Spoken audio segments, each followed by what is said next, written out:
Hey guys, President Biden is on a news conference for his first anniversary that he took an oath for the Oval Office during the inauguration last year. Let's listen for a while.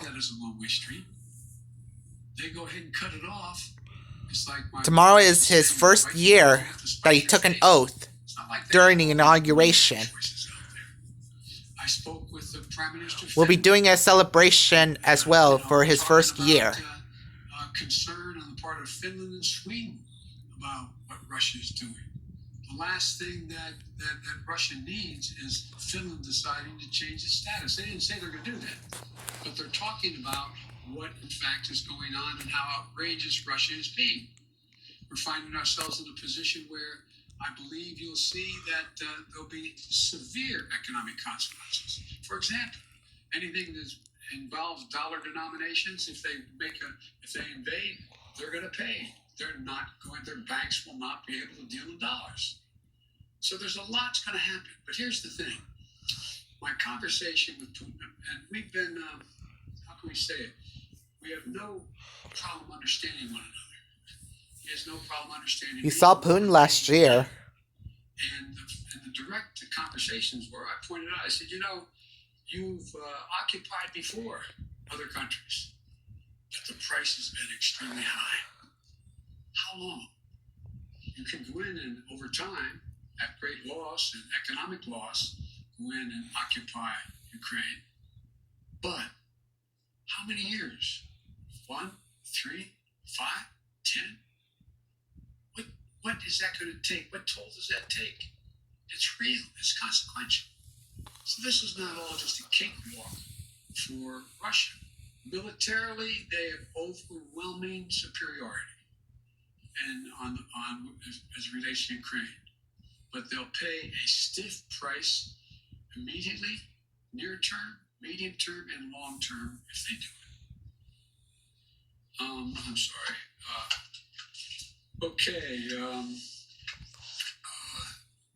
David Sanger, New York Times. All right. Thank you, Mr. President. I wanted to follow up on your answer there about Russia and Ukraine. When you were in Geneva in June, you said to us about President Putin, I think the last thing he wants now is a Cold War. Now, since then, of course, you've seen him gather these troops, 100,000 troops around Ukraine. Your Secretary of State said today he thought he could invade at any moment. You've seen the cyber attacks. And you've seen the demand that he have a sphere of influence in which you would withdraw all American troops and nuclear weapons from what used to be the Soviet bloc. So I'm wondering if you still think that the last thing he wants is a Cold War. And has your view of him changed in the past few months? And if it has, and he does invade, would your posture be to really move back to the kind of containment policy that you saw so often when you were still in the Senate? The answer is that I think he still does not want any full-blown war, number one. Number two, do I think he'll test the West, test the United States and NATO? What's all that noise? Yes, I think he will. But I think he'll pay a serious and dear price for it that he doesn't think now will cost him what it's going to cost him. And I think he'll regret having done it. Now, whether or not, I think that, how can I say this in a public forum? I think that he is dealing with what I believe he thinks is the most tragic thing that's happened to Mother Russia, in that the Berlin Wall came down, the empire has been lost, near abroad is gone, etc. The Soviet Union has been split. But think about what he has. He has 8 time zones, burning tundra that will not freeze again naturally. A situation where he has a lot of oil and gas, but he is trying to find his place in the world between China and the West. And so I'm not so sure that he has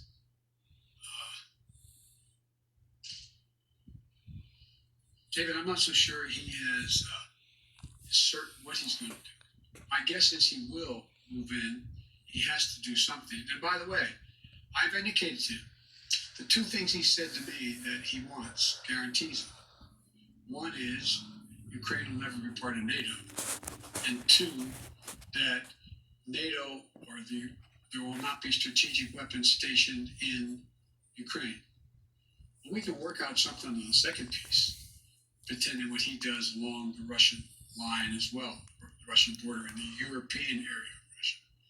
On the first piece, we have a number of treaties internationally and in Europe that suggest that you get to choose who you want to be with.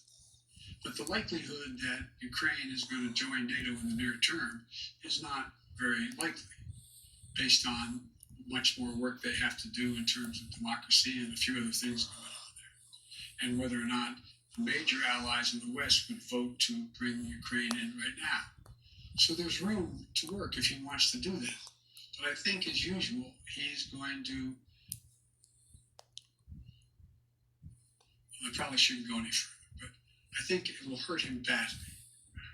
Like you were offering some way out here, some off ramp, and it sounds like what it is at least an informal assurance that NATO is not going to take in Ukraine anytime in the next few decades. And it sounds like you're saying we would never put nuclear weapons there. He also wants us to move all of our nuclear weapons out of Europe and not have troops rotating through the old Soviet bloc. Do you think there's space for that there as well?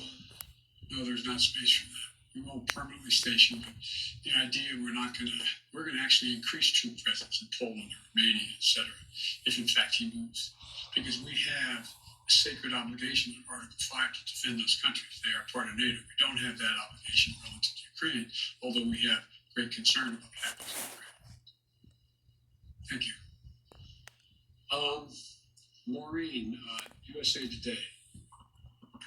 Thank you, Mr. President. I wanted to follow up on your comment on Build Back Better and also ask you a question about the pandemic. You said that you're confident you can pass big chunks of Build Back Better this year. Does that wording mean that you are thinking about, you're looking at breaking the package up into individual portions? And then on the pandemic, now that the Supreme Court has blocked the vaccination or test rule for larger businesses, are you reconsidering whether to require vaccines for domestic flights as a way to boost vaccination rates? No, look, first of all,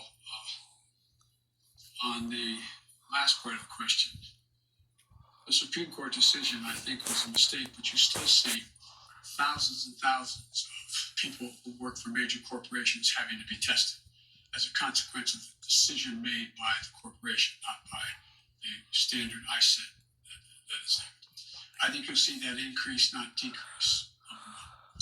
What was the first part of your question? On your comment that you made that you're confident that major chunks of Build Back Better can pass, are you breaking it up? Yes.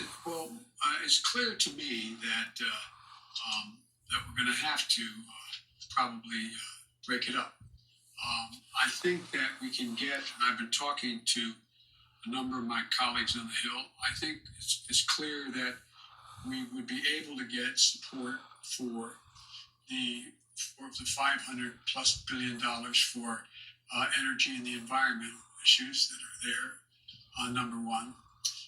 Number two, I know that the two people who've opposed, on the Democratic side at least, support a number of the things that are in there. For example, Joe Manchin strongly supports early education, 3 and 4 years of age, strongly supports that.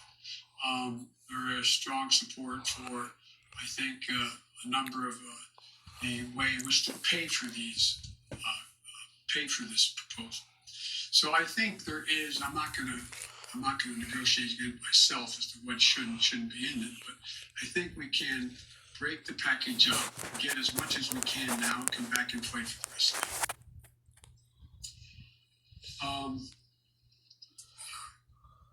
Ken, Wall Street Journal, Ken Tom. Thank you, Mr. President. I wanted to ask you about the economy. As you said earlier, Americans are feeling the squeeze. Sorry about my hand. Oil prices have been at about a 7-year high recently.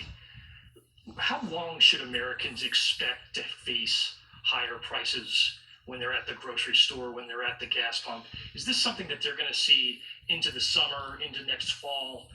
And separately, you talk about the importance of the Fed, but isn't that an acknowledgement that you're limited in what you can do if you're relying on the Fed to make decisions and you're unable to get a Build Back Better proposal through? Aren't you simply limited in what you can do to deal with inflation?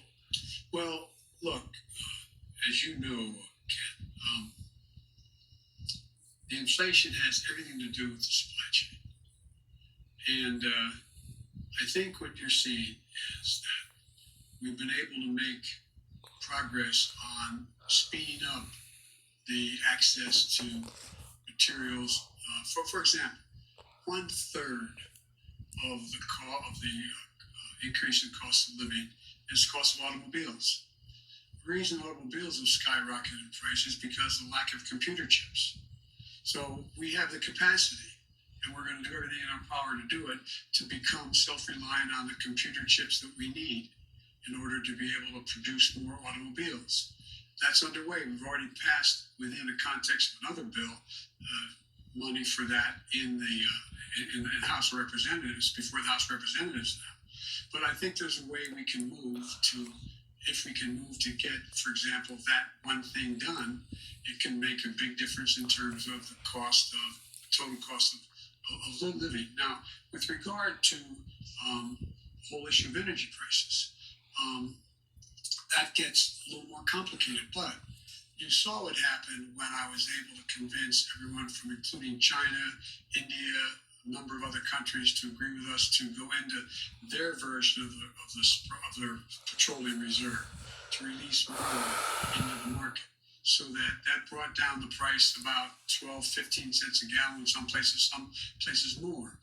There's going to be a reckoning on the line here as to whether or not we're going to continue to see oil prices continue to go up in ways that are going up now, relative to what impact that's going to have on the producers. And so it's going to be hard. I think that's the place where most middle-class people, working-class people, get hit the most. They pull up to the pump, and all of a sudden, instead of paying $2.40 a gallon, they're paying $5 a gallon. That's going to be really difficult. But so we're going to continue to work on trying to increase oil supplies that are available. And I think there's ways in which we can be of some value added in terms of the price of gas, natural gas, and the like, to take the burden off the European countries that are now totally dependent on Russia. But it's going to be hard. It's going to be very hard. But I think that we have to deal with, for example, like I said, you have a circumstance where people are paying more for a pound of hamburger meat than they ever paid. Well, one of the reasons for that is you don't have that many folks out there that are the ones that are got the big four controlling it all. And so you're going to see more and more, we're going to move on this competition piece to allow more and more smaller operations to come in and be able to engage in buying and providing the access to much cheaper meat than exists now. But it's going to be a whole. Now, and I assume the reason you said if I can't get Build Back Better relates to what those 17 Nobel laureate economists said, that if in fact we could pass it, it would actually lower the impact on inflation, reduce inflation over time, etc. So there's a lot we have to do.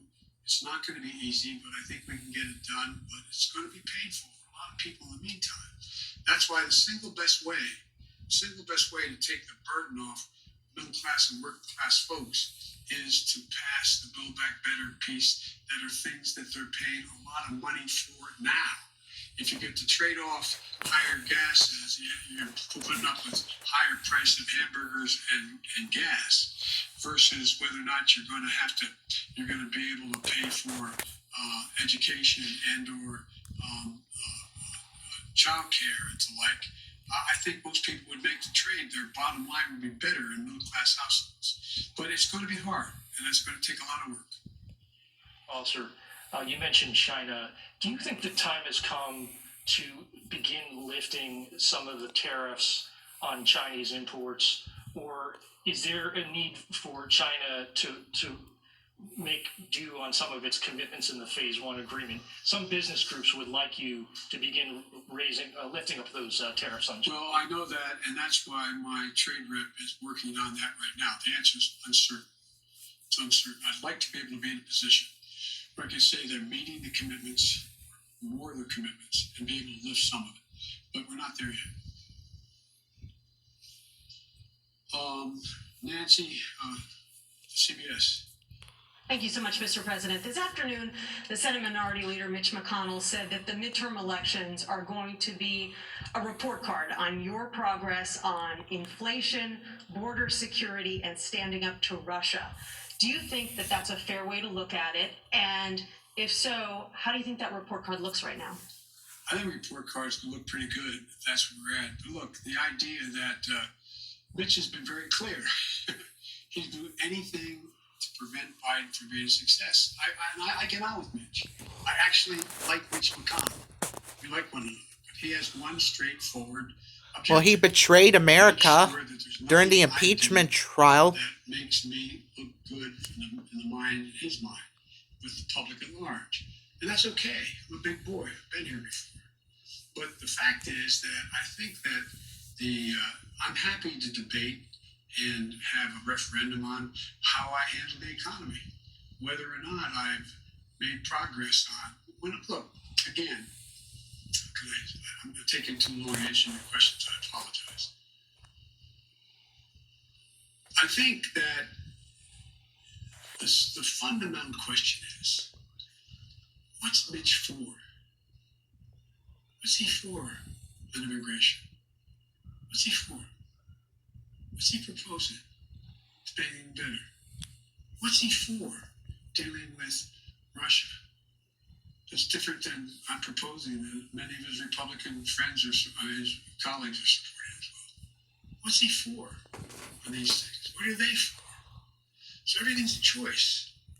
A choice. We're in 2022 for the midterm elections for governors.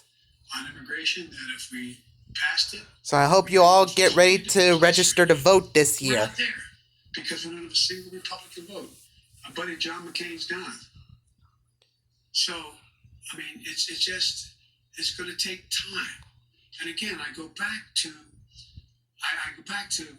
Governor Sununu's quote. How long? I mean, rhetorical question. I know this is not fair to ask the press a question. I'm not asking you. But think about it. Did you ever think that one man out of office could intimidate an entire party where they're unwilling to take any vote contrary to what he thinks should be taken for fear of being defeated in a primary? I've had 5 Republican senators talk to me, bump into me, quote unquote, or sit with me, who've told me that they agree with whatever I'm talking about for them to do. But Joe, if I do it, I'm going to defeat it in a primary. We've got to break that. It's got to change. And I doubt you're all, sounds like I'm being solicitous, you're all bred as hell, well informed, more informed than any group of people in America. But did any of you think that you get to a point where not a single Republican would diverge on a major issue? Not one. Anyway. Those 5 Republican senators are? Sure. No, are you kidding me? I maintain confidentiality. On But voting I'm rights, sure you've spoken to some. on voting rights, sir, Yes. at your first press conference 10 months ago, I asked you if there was anything you could do beyond legislation to protect voting rights. And at that time, you said yes, but I'm not going to lay out a strategy before you and the world now. Now that legislation appears to be hopelessly stalled, can you now lay out your strategy to protect voting rights? Well, I'm not prepared to do that in detail in terms of the executive orders I may be able to engage in and other things I can do. But one of the things we have done, we have significantly beefed up the number of enforcers in the Justice Department who are there to challenge these unconstitutional efforts, in our view, unconstitutional efforts on the part of the Republicans to stack the election and subvert the outcomes. We have begun to organize in ways that we didn't Hang on, I gotta before get my charger in ready. communities where Back in action. where we were talking about being able to actually, what they tried to do this last time out, send different electors to the state legislative bodies to represent who won the election, saying that I didn't win, but Republican candidate won. I doubt if anybody thought that would ever happen. John F. Kennedy, in even America a in the 21st century, Republican? but it's happening. And so I guess what I'm saying Oh, is, I thought he said I think Kennedy, that, but it's there are a number Kennedy. of things we can do, He but said. I also think we will be able to get significant pieces of the legislation, if we don't get it all now, to build to get it so that we get a big chunk of the John Lewis legislation as well as the fair election laws. Around COVID, if you don't mind, you touted the number of Americans who are now fully vaccinated with 2 shots, but even some of your own medical advisors say that people aren't fully protected unless they have that 3rd shot, Yeah. a booster. Why hasn't this White House changed the definition of fully vaccinated to include that 3rd booster shot? Is it because the numbers of fully vaccinated Americans would suddenly look a lot less No, it's impressive? not that at all. It's just this has become clearer and clearer. And every time I speak of it, I say, if you're vaccinated, get your booster shot. Everybody get the booster shot. It's the optimum protection you can have. You're protected very well with 2 shots. If it's the Pfizer, anyway, you're protected. But you are better protected with the booster shot. The definition right now. I'm following what the answer is yes, get the booster shot. It's all part of the same thing. You're better protected. Okay, Alex Alper, Reuters. Thank you, Mr. President. I wanted to follow up briefly on a question asked by Bloomberg. You said that Russia would be held accountable if it invades, and it depends on what it does. It's one thing if it's a minor incursion, and we end up having to fight about what to do and what not to do. Are you saying that a minor incursion by Russia into Ukrainian territory would not lead to the sanctions that you have threatened, or are you effectively giving Putin permission to make a small incursion into the country? Good question. That's how I take a shot at it. The most important thing to do, big nations can't bluff, number 1. Number 2, the idea that we would do anything to split NATO, which would have a profound impact on profound impact on one of Putin's objectives to weaken NATO, would be a big mistake. So the question is, if it's something significantly short of a significant invasion, or not even significant, just major military forces coming across, for example, it's one thing to determine that if they continue to use cyber efforts, well, we can respond the same way with cyber. They have FSB people in Ukraine now trying to undermine the solidarity within Ukraine about Russia and to try to promote Russian interests. But it's very important that we keep everyone in NATO on the same page. And that's what I'm spending a lot of time doing. And there are differences. There are differences in NATO as to what countries are willing to do depending on what happens, the degree to which they're able to go. And I want to be clear with you. The serious imposition of sanctions relative to dollar transactions and other things are things that are going to have a negative impact on the United States, as well as a negative impact on the economies of Europe as well, a devastating impact on Russia. And so I got to make sure everybody's on the same page as we move along. I think we will if there's something where there's Russian forces crossing the border, killing Ukrainian fighters, etc. I think that changes everything. but it depends on what he does, as to actually what extent we're going to be able to get total unity on the NATO front. If I may ask a quick one on Iran, I just wanted to get your sense of whether the Vienna talks are making any progress, if you still think it's possible to reach a deal for both sides to resume compliance with the Iran nuclear deal, or if it's time to give up on that. Thank you. Do it in reverse. It's not time to give up. There is some progress being made. P5+1 is on the same page, but it remains to be seen. Okay, Kristen, NBC. Very quickly on Russia, I do have a number of domestic policy issues, but on Russia very quickly, it seemed like you said that you have assessed, you feel as though he will move in. Has this administration, have you determined whether President Putin plans to invade or move into Ukraine, as you said? Look, the only thing I'm confident of is that decision is totally, solely, completely Putin decision. Nobody else is going to make that decision. No one else is going to impact that decision. He's making that decision. And I suspect it matters which side of the bed he gets up on in the morning as to exactly what he's going to do.